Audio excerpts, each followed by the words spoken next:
MegaMan Battle Network Legacy Collection. Hello, everybody.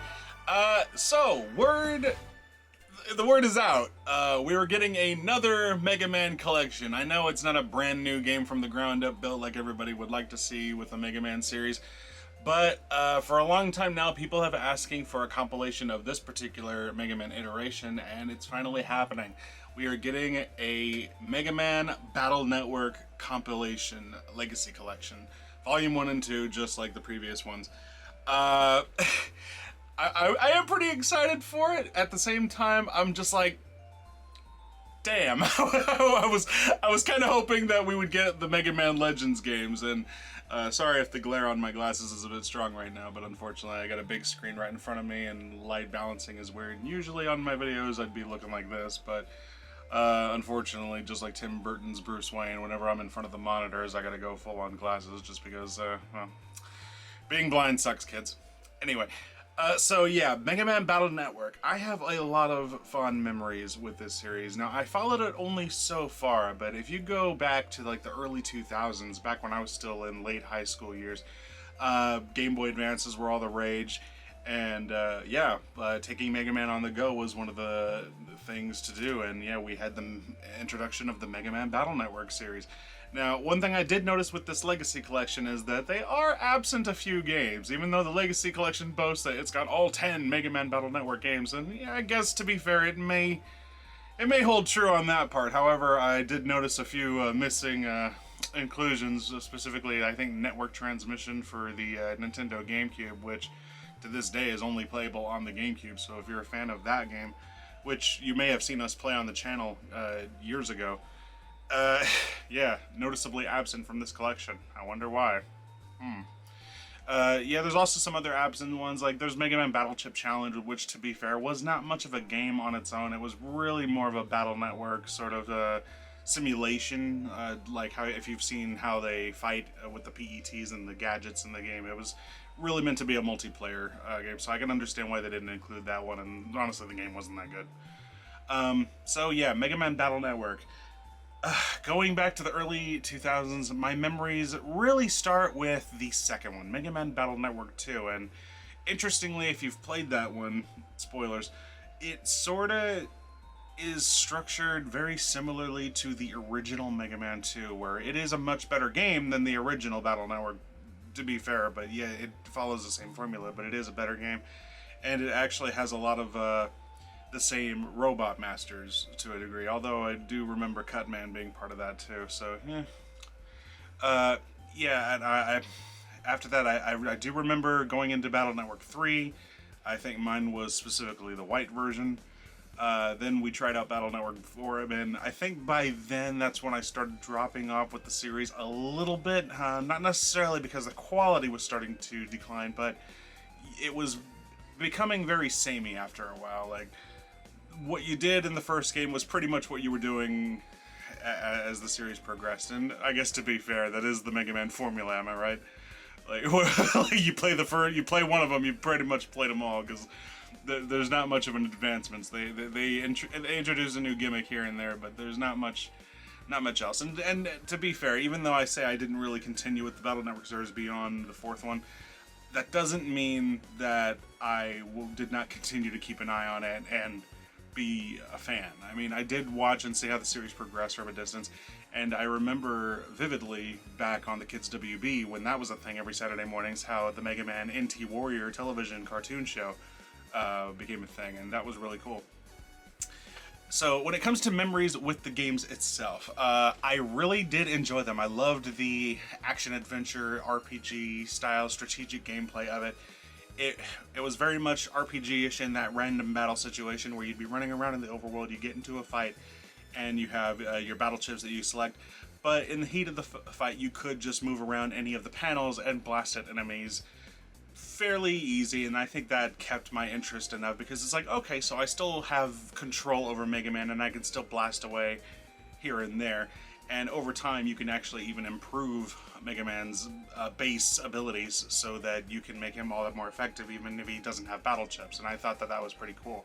So you didn't always necessarily have to rely on the battle chips, but if you were in a crunch mode, like, no, you didn't necessarily have to always rely on them. Your base abilities were usually good enough to get you by if you were good enough to avoid enemy attacks. And trying to understand enemy patterns in these games was also part of the strategy of figuring out what to do. Bosses were usually the ones that gave you the tough time. Regular enemies, towards the latter half of the game, you might run into a few that gave you a little bit of a trouble, but no, their patterns were generally easy to understand.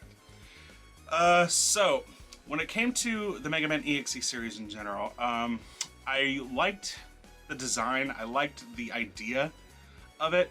Mega Man himself looked pretty cool, but I also thought, man, this is kind of dark, and if you're a fan of the series, you know why that this is kind of dark. If you really know the origins of the Mega Man EXE character and his relationship to Lan, the other character, it's like, wow, Dr. Hikari, Lan's father, he's a bit of a Frankenstein, isn't he? So yeah, like, honestly, you could say that the Mega Man EXE series was kind of the darkest we ever got when it came to Mega Man, just because of the content matter, the stuff that they don't outright explain how things happen, but yeah, you can use your imagination to be like, yeah, weird. So this is definitely a day one purchase for me. Oh, I also, just in case you guys aren't aware, and if you guys haven't seen my latest review, which is of the Onimusha game, the Onimusha Warlords, the first game in the series,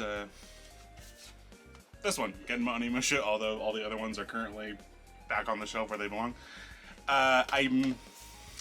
There's something that I chose to avoid talking about.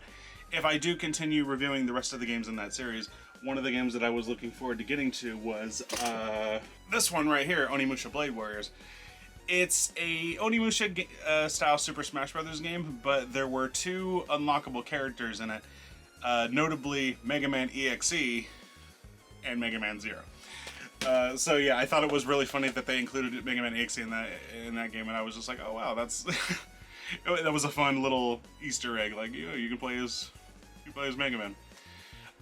So yeah, really looking forward to playing the Legacy Collection. All of these members come back. I know some people have asked me, since these games are coming out, do I plan to live stream these games? And I'm just like, okay, look, I'm not gonna say no. I'll never say no to a request or anything like that outright if it's something that's feasibly possible. But at the same time, it's like, these are action-adventure RPGs, man. And if I seriously lowballed these games to like 40 hours per game, and there's 10 of these things in here, it's like 40 times 10, like 400 hours plus. like, oh man, that's asking a lot. And so, I mean, is it plausible that I might do a review of this Legacy Collection akin to the one I did for the Mega Man X Legacy Collection years ago? It's very possible. Even then, like, usually when it comes to reviewing games, the idea is like, I want to beat the games, but I don't think that would be entirely necessary to do a review of the Legacy Collection. However, I do think it would be... I'd probably try each game out just to see how well they run, and in Capcom's... to Capcom's credit, more or less, they really know how to handle these Legacy Collections. I mean, for the most part. I mean, when it came to the original classic Mega Man, it was kind of upsetting that even though it was supposed to include every classic game in the series, like the original Anniversary Collection that came out almost 2 decades ago for the PlayStation 2, Xbox,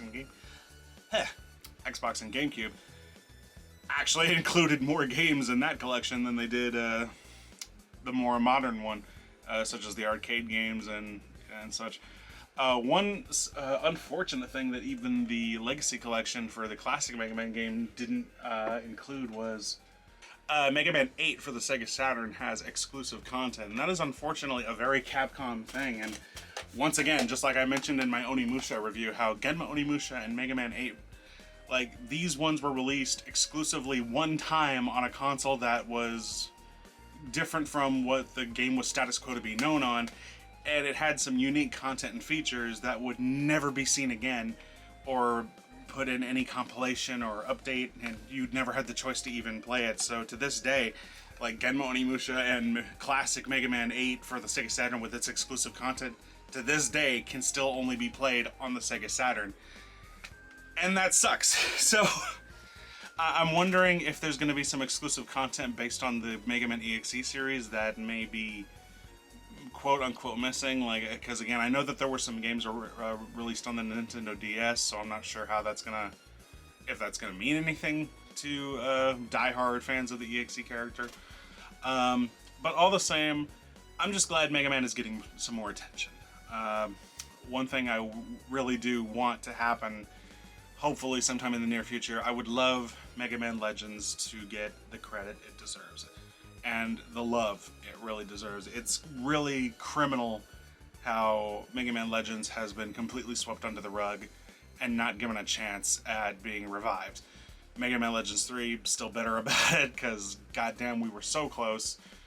And can you believe that, damn, that was over 10 years ago now when that unfortunate event happened. So now we really are coming up on 20 years later. We're like, is it possible? Is Mega Man Legends 3 still a possibility somehow? And that's why I think giving Mega Man Legends its trilogy of games a collection of some sort, including Mega Man Legends 1, Mega Man Legends 2, The Misadventures of Tron Bonne, I do think some tweaks to those games would have to be added, similar to how when they ported Resident Evil Remake, originally released on the GameCube, and brought it back, I think, around in 2016 for Steam and modern consoles. They added some things to make it more accessible to players who are not very familiar or comfortable with tank controls. They added full analog control, actually just like they did in the Onimusha game. I think when it comes to Mega Man Legends 1 and The Misadventures of Tron Bonne, they might have to go back into the source code for those games and probably adjust them so that they have full analog control, just like Mega Man Legends 2. I don't know how much of an easy task that is, or if that's possible, given how these games were built and the mechanics behind them. All of this is just wishful thinking. But if Capcom really is trying to give Mega Man a chance at coming back and getting it more attention, especially when it comes to the Legend series, that might be its best chance to get it the attention that it needs, so that we might be able to get more games in the future. I'm not sure, it's all wishful thinking, all ideas stemming in my head. That being said, really happy that the Mega Man EXE fans are finally getting what they've been asking for. They're getting their compilation, which comes with a lot of neat features. I'm looking forward to it. Again, day one purchase for me. I'll definitely be trying it out, playing it. Doubt I'm gonna beat it all in once. I might not even, who knows. I'll definitely be getting the game, if for nothing else, just to support Mega Man and get it out there. And I highly encourage you guys to do the same as well.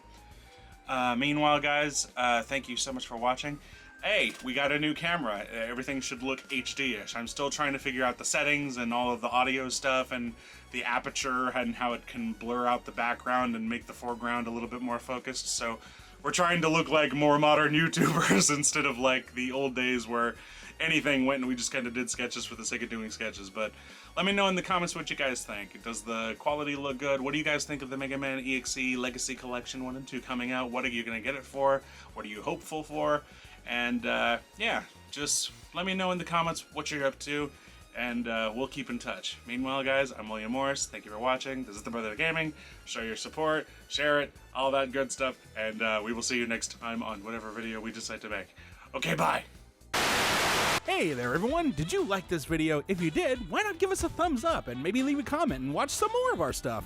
Also, if you really want to keep up with the Brotherhood of Gaming, such as myself, William Morris, or Eugene, you should really follow us on our Twitters, links provided below, so you can see what's coming up in the future. And since, you know, we have to play these games sometimes and record them, why not join us on our Twitch page where you can hang out with all of us as we do so and chit-chat about the games that we love so much. Lastly, if you want to help keep our dreams alive, you can support us in any number of ways, either by continuing to view our videos, like them, share them with all your friends and family and your peeps and your girlfriends, or you can also join our small Patreon and throw all your spare cash away. We'll even give you a shout out. Once again, thank you all and have a wonderful day.